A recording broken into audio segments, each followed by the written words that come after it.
አዎ ፈጠን አድርጊ ሬዲዮን አንተ ሁሉም ጋር አድርግ። ዛሬ ቶሎ ማድረግ ስላለብን ማለት ነው። እንግዲህ የምትመለከቱት ነው እፎይ ይባላል። እፎይ በዚህ በማህበራዊ ሚዲያ ላይ በጣም አነጋጋሪ የሆነ የመጣ ልጅ ነው። በእምነቱ የኢትዮጵያ ኦርቶዶክስ ተዋህዶ እምነት ተከታይ ነው። ነገር ግን ኦርቶዶክስን ወክሎ ቤተክርስቲያን ውክልና ሰጣው አይደለም። ከእስልምና እምነት ተከታዮች ዘንድ የሚሰነዘሩ ጥያቄዎችን በተብራራ መልኩ በመመለስ በተለይ በቁርአን ላይ ያሉ ሀሳቦችን በማንሳት ጥያቄ የሚያጭር ወንድም ነው እና ይሄ ሰው መጠየቅ አለበት። ማን ነው? ምንድን ነው? ከየት ነው? ወዴት ነው? የሚል ጥያቄ መቅረብ አለበት። እፎይን አግኝቼዋለሁ። ሰሞኑን በቀደም አውርተናል። ለአርብ ቀጠሮ ቀጥረናል። እንግዲህ ዛሬ ደክሞኝ አርብ መጥቼ እሑድ የማይደክመኝ ከሆነ ወይ እሑድ በተለመደው የነጭዋን ሰዓት ሁላችሁም ማስታወቂያ ሰርታችሁ ይቀርባል። ግን ጥያቄው ከናንተም ነው የሚቀርበው። ከናንተ ጥያቄ ይመጣል። የምትፈልጉትን ጥያቄ እንጠይቀዋለን። እሱ ምንም ችግር የለም ለመመለስ ፈቃደኛ ነኝ ብሏል። እኔም ደግሞ ያዘጋጇቸው ጥያቄዎች አሉ፣ እንጠይቃለን። ከየትኛውም እምነት የምትሆኑ ከእስልምና ሁኑ፣ ከፕሮቴስታንት ሁኑ፣ ከካቶሊክ ሁኑ፣ ከየትም ሁኑ፣ ፖለቲከኞች ሁኑ፣ የፈለጋችሁ ሁኑ። በዘመድ ሚዲያ ነጭዋን ከዘመዴ ጋር ቀርቦ ወንድማችን እፎይ ለሚነሱበት ጥያቄዎች ሁሉ ተገቢውን ምላሽ ለመስጠት በዝግጅት ላይ ነው ማለት ነው። ሌሎቻችሁም ይህንን ማስታወቂያ መስራት ትችላላችሁ እና ከዚያ በኋላም ማንኛውም ጥያቄ ኢንቦክስ ታደርጉልኛላችሁ። ከዚያ በኋላ ጥያቄውን ለወንድማችን እንልክለታለን። ተራ አስይዘን እንጠይቀዋለን ማለት ነው። እስካሁን በቀደም በተናገርኩት መሰረት ወደ 6 ሰዎች በጣም የሚገራርም ጥያቄ ልከዋል። ያንን ለወንድማችን ጥያቄውን አቀርባለሁ። ነገር ግን የክርክር አይደለም፣ የሙግት አይደለም፣ የምን አይደለም። በጨዋ ደንብ ጥያቄዎች መጠየቅ አለባቸው።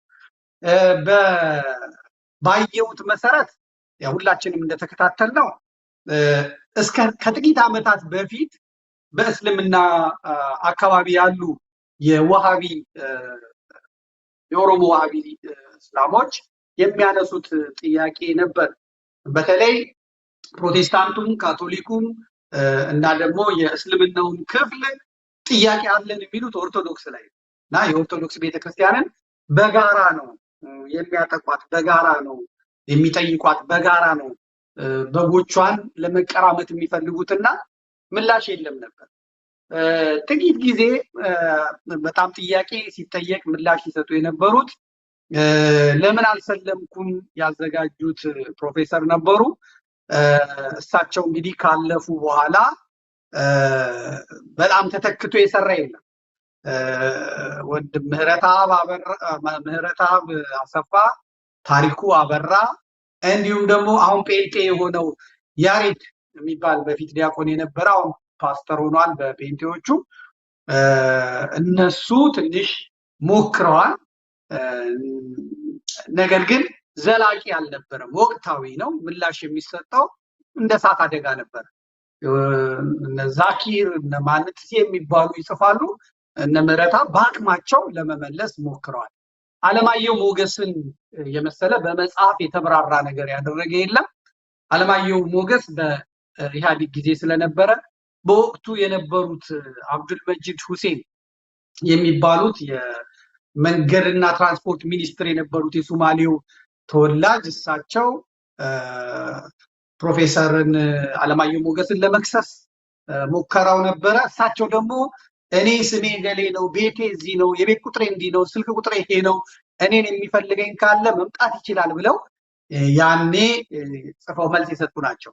ለምን አልሰለምኩም የሚለውን መጽሐፍ ገበያ ላይ እንደወጣ ነበር እየተገዛ የሚጠፋው። ገበያ ላይ እንደወጣ ነበር እየተገዛ የሚጠፋው። በጣም እንትን ነበር።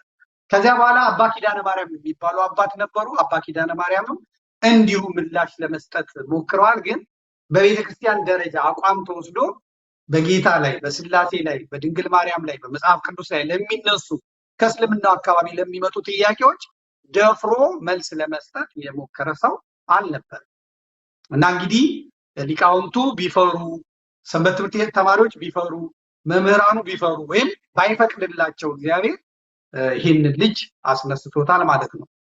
እና ግሩፕ ልጆችም ወንድሞችም ጓደኞችም አሉት እነ ክርስቲያን የሚባሉ ልጆች አሉት። ይሄን ልጅ አስነስቶታል። ይሄ ልጅ ሰንበት ተማሪ አይደለም። ይሄ ልጅ የመንፈሳዊ ኮሌጅ ምሩቅ አይደለም። ይሄ ልጅ የአብነት ተማሪ አይደለም። ይሄ ልጅ ዲያቆን አይደለም። ይሄ ልጅ ካህን አይደለም። ይሄ ልጅ ሰበካ ጉባኤ የህንፃ አሰሪ ኮሚቴ አይደለም። እግዚአብሔር እንዲህ ነው የሚመርጠው። እግዚአብሔር እንዲህ ነው የሚመርጠው እና እናንተ ከምትሄዱበት መንገድም ስቦ ሊመርጥ ይችላል። ለምሳሌ ሳኦልን አይታችሁ እንደሆነ ንጉሥ ሳኦልን አህያ የጠፋበትን አህያ ሊፈልግ ሄደው ነው እግዚአብሔር ቆይ እንደሱ አይደለም ለምን ንጉሥ አላደርግህም ብሎ ቀብቶ ያነገሰው። አህያ የሚፈልገውን ሰውዬ አምጥቶ ንጉሥ ያደርገዋል። እውነት ነው። እንግዲህ እኔ ገሌ አላልኩም፣ ሳኦልን ነው። ንጉሥ ሳኦል የመጀመሪያው የእስራኤል ንጉሥ ነው ያልኩት። አህያ ፍለጋ ወጥቶ የጠፋበትን አህያ ፍለጋ ወጥቶ ቆይ አንተ ና ብሎ የእስራኤል ንጉሥ አድርጎታል። እነ ቅዱስ ጴጥሮስ የተጠሩበትን ምናምን ስንመለከትም እንደዛው አጠራራቸው በዘመድ በእውቀት በምናምን ሳይሆን በቃ ለአገልግሎቱ ያስፈልጉናል ብሎ ነው እግዚአብሔር የሚጠራው። ስለዚህ እፎይም የተጠራው በዚህ መልክ ይመስለኛል። አጠራሩ በዚህ መልክ ነው እና አህያውን ሲፈልግ አምጥቶ አንግሶት እንደሆነ አላውቅም፣ ግን ለክስ በማያመች መልኩ አቤት የእግዚአብሔር ጥበብ፣ አቤት የእግዚአብሔር ስራ። አሁን በእፎይ ማን ይወቀስ?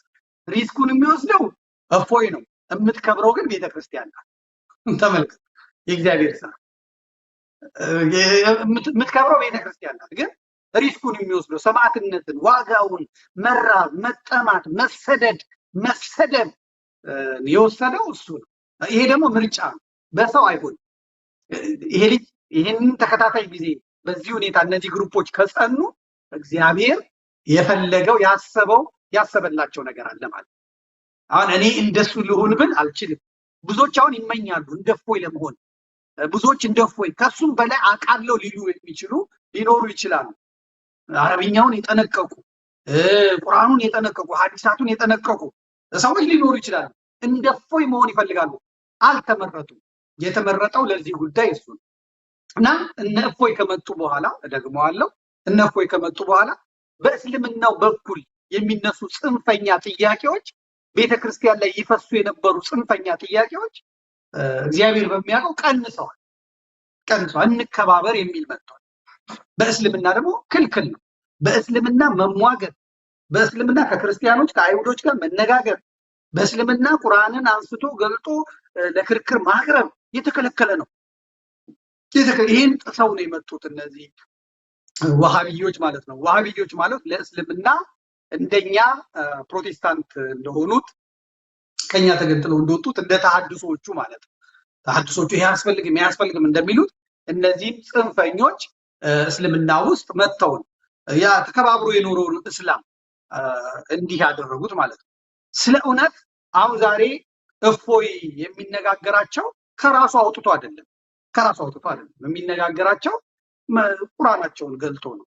እነሱ መጽሐፍ ቅዱስ ገልጣቸው ፈለጋችሁ ጠይቁ ይላቸዋል። እሱም ደግሞ ቁርአኑን ገልጦ አንቡ ነው የሚላቸው እና ለማንበብም የሚያጸይፍ ለማንበብም የሚፈራ ብዙ ሰው አለ። በጣም ብዙ ሰው አለ።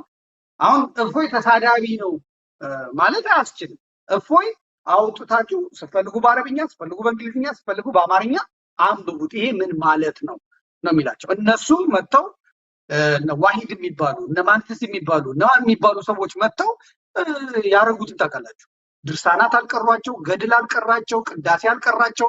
ምን ሊቀብሱ ይሆኑ ሊቀስሱ አይታወቅም። የቤተ ክርስቲያንን ጉዳይ ያገባናል ብለው በሚፈልጉት መልኩ ተርጉመው ነበር። ይህ ሁሉ ነገር በአረብኛ የተሸፈነ ስለሆነ አረብኛውን የሚገልጽ ሰው አይኖርም በሚል እሳቤ ማለት ነው። እግዚአብሔር ደግሞ እነዚህ ልጆች አምጥቶ ግለጡ፣ አንቡ የሚል ነገር አመጣ። ይኸው ይገለጣል፣ ይነበባል። ጥያቄ አሁን እፎይ ከመጡ በኋላ ጥያቄዎች ወደኛ ሳይሆን ያየው ነው። አሁን እንደውም ጊዜ የማሳልፍበት ነገር ነው ያለው። በየመስጊዱ ጥያቄ ነው። ሴቶቹ ጥያቄ እየጠየቁ ነው። ሙስሊሞች ጥያቄ እየጠየቁ ነው። ይሄ ማለት ምን ማለት ነው? ይሄ ማለት ምን ማለት ነው ብለው እኛ ላይ ትኩረት አድርገው እኛ ላይ የወረውሩት የነበረው ድንጋይ ተመልሶ ራሳቸውን እየመጣ እፎይ ቤት አትሂዱ፣ ካፊሮች የሚሏችሁን አትስሙ ብለው እንትን ይላሉ። ይሄ ብቻ አይደለም፣ ሁለት ቦታ ሆነው የጥንቱ እስልምናና አሁን ወሃቢ ለሁለት ሆነው እነዛም ካቀረቀሩበት ወጥቷል። እፎይ ነፃ አውጥቷቸዋል። ስለሆነ እፎይ የጥንቱን እስልምና ነፃ አውጥቶታል። ወጥተው እንዲናገሩ አድርጓቸዋል፣ እንዲጠይቁ አድርጓቸዋል። እና ይሄ ሰው መጠየቅ ስላለበት ወደ ሚዲያችን እናመጣውና እንጠይቀዋለን። ነገር ግን የትኛውንም አይነት ጥያቄ ለእፎይ ማቅረብ ትችላላችሁ። ቀኑን እነግራችኋለን፣ ዓርብ ይሁን እሁድ የሚለውን። እኔ እንዲያ ከምናደርገው እሁድ ዕለት በተለመደው የዘመዴ ነጭ ነጯን ፕሮግራም ላይ አቅርበ ነው ሰፊ ሰዓት ወስደን እንድንነጋገር ነው የምለው። ዛሬ ካለው ሁለቷን ቀን አርፌ እሁድ ብንመጣ ብዬ አስባለሁ። ይሄንን ከልጆቹ ጋር እንነጋገራለን። እሱም ተዘጋጅቶ ይጠብቃል። በእፎይ በኩል ያለን መልእክት ይሄን ይመስላል ማለት ነው። ላልሰማ አሰሙ፣ ላላወቀ አሳውቁ። የስብከት ወይም ደግሞ የክርክር ሳይሆን እፎይን ሙስሊሞቹም ራሳ ሼኮችም ጥያቄ ካላችሁ መጠየቅ ትችላላችሁ።